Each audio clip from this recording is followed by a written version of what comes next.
posjećujemo jednu rimsku lokaciju, jednu od najbitnijih lokacija u Dalmaciji. Radi se, kao što pretpostavljate, o ostacima rimskog naselja i vojnog logora, takozvanog Burnum.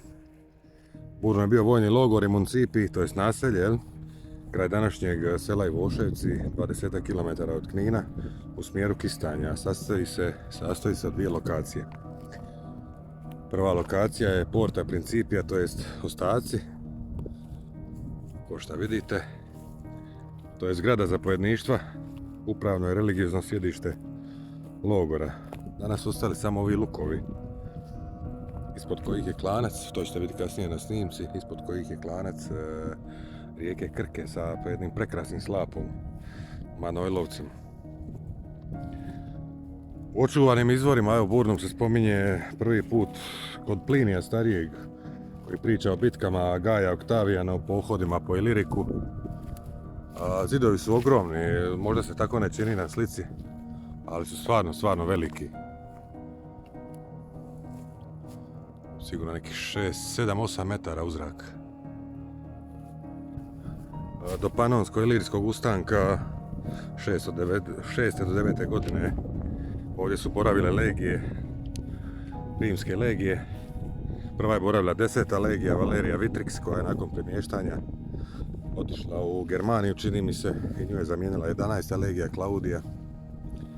U isto vrijeme su se tada radili vodovod koji je bio dug 32 km. Vodovod je negdje dolazio iz onoga smjera tamo, iz izvora Glib, pored naselja Plavno, iz Plavnog polja.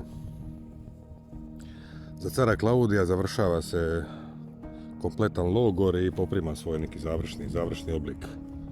70. godine, prođe i motor, 70. godine poslije Krista 11. legija odlazi u Italiju, pa u Germaniju, poslije nje dolazi 8. legija, pa nakon nje dolazi 4. legija, Flavija Felix i tako dalje. A status grada je dobilo za cara Hadrijana 117. godine. Posljednji spomen Burnuma nalazi se kod Prokopija, čini mi se, koji opisuje bizantsko-gotske ratove 535. Kad se gotska vojska sklonila u Burnum nakon poraza u Skradinu.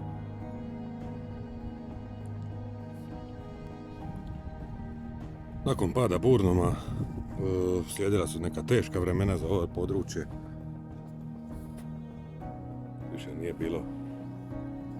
Nije više tu bilo sigurnosti. Stanovništvo barbarskih ovih napada i prodora bilo jako puno i narod je tražio sigurnost ili u priobalju ili po okolnim gradinama. A što se tiče samog logora, sad ćemo otići do tamo. Tamo postoji i treći u Hrvatskoj pronađen amfiteatar. On nije ni blizu veličine ni ljepote kao ovaj u Saloni ili to jest u Solinu ili kao ovaj u Puli, ali svakako vridi ga posjetiti. Šta je, dok sunce nije zašlo, idemo do amfiteatra. Tamo ćemo isto malo snimiti dronom. Što se tiče nalaza, ovdje je nađeno brdo nalaza, kad smo već kod ove arheološke rupe. Brdo nalaza od 17 Jupiterovih žrtvenika, Jupiterova glava mramorna, more i more rimskih kovanica, fibula, nakita, stakla, posuda. Ma nema šta nije, mislim, to je bio jedan grad, tako da je logično da je tu pronađeno svega. Nemojte se uputiti u samostalna istraživanja na ovome području detektorima ili ne znam nija kako. Često prolaze, kako se zovu, rangeri nacionalnog parka Krka, jer ovo spada pod nacionalni park danas, tako da nemojte riskirati nekakve kaznene prijave i ne znam nija šta. Ima i lovačkih kamera postavljeno, a iz puno izvora sam saznao da i rangeri imaju detektore, tako da ste njima konkurencija, tako da će vas sa zadovoljstvom uvatiti. A evo nas i kraj amfiteatra. Što se tiče amfiteatra, što se tiče u biti općenito arheoloških istraživanja, ona su započela 1912. godine od strane naravno austrijske vlasti, koga li drugoga, da se napune malo muzeji u Beču i tako. A dok su naša neka novija istraživanja počela bila 1970. pa onda tek 2003. Vjerovali ili ne, jedna fascinantna, spustit ćemo se malo puše, da me bolje čujete. Jedna fascinantna činjenica da do 2003. godine amfiteatar nije bio otkriven. Fascinantno mi je zato što on se vidi jasno na kartama, vojnim JNA kartama i koje su pravljene 1968. Jasno se vidi udubljenje, jasno se vidi oblik amfiteatra, tako da ne znam zašto tek tad. Ali dobro, nakon čišćenja terena uočena je nekakva antička građevina, bridovi, prolazi ozidani žbukom.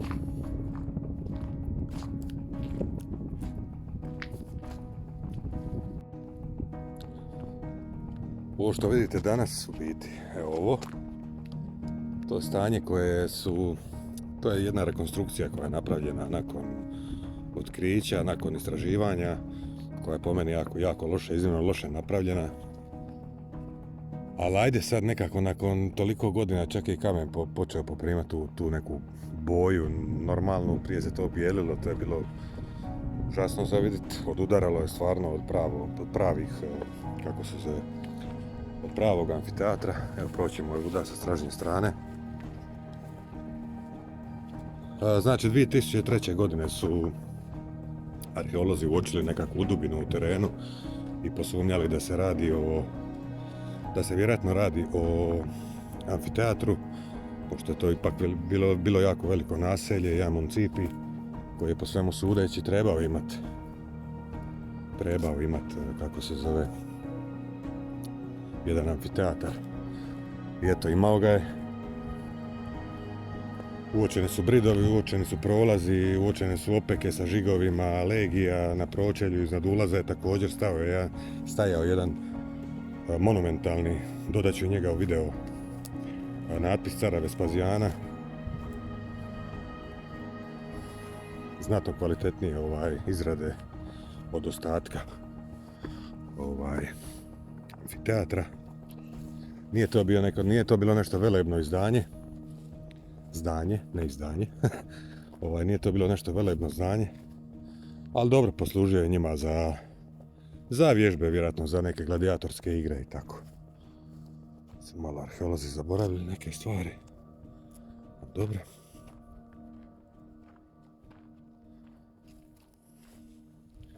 Ko što smo već napomenuli, nađeno je hrpa oružja,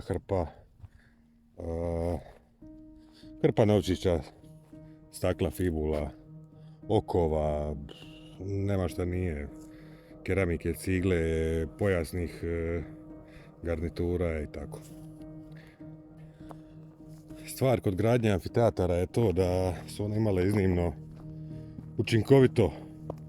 one su bile iznimno učinkovito sredstvo romanizacije područja, koji su se u biti svi ne Rimljani, ne rimsko stanovništvo pridobivalo na nekakav rimski način življenja,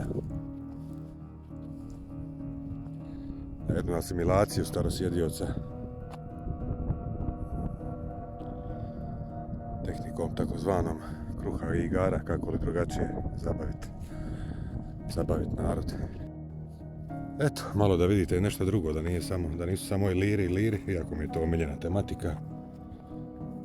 Koji svi bi, ja sam ljubitelj Rima, ali nekako mi se to, šta više čovjek čita, šta više čovjek uči i pokazuje u biti koliko je to bio narod.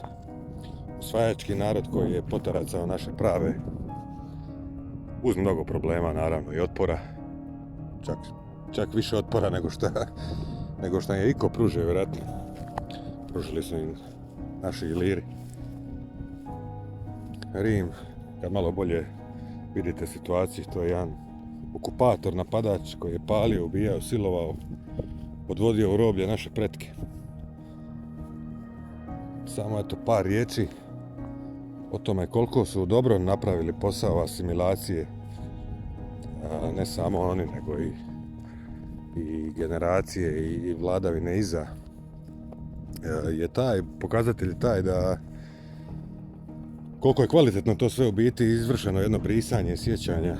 Pokazuje to da dan danas na ovim prostorima imamo rimske noći, obljetnice, rimska noć u Saloni, rimska noć u Naroni, rimska noć u Burnumu, i da se slave, dolaze legionari obučeni, rimski vojnici, bla bla bla. Tu bude jedna velika fešta i tako to. Malo tužno, pošto je to ipak narod koji je bio agresor na našim prostorima, koji je izvršio zločine nevjerojatne. Ali eto,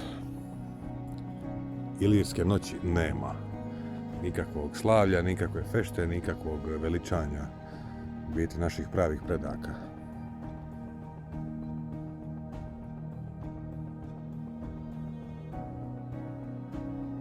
Evo, tamo da ja ne moram raditi rekonstrukcije. Ovdje na izvolite. To je tako nekako izgledalo. Nije nešto to išlo u vis, ali je odlično služio za rimske borbe.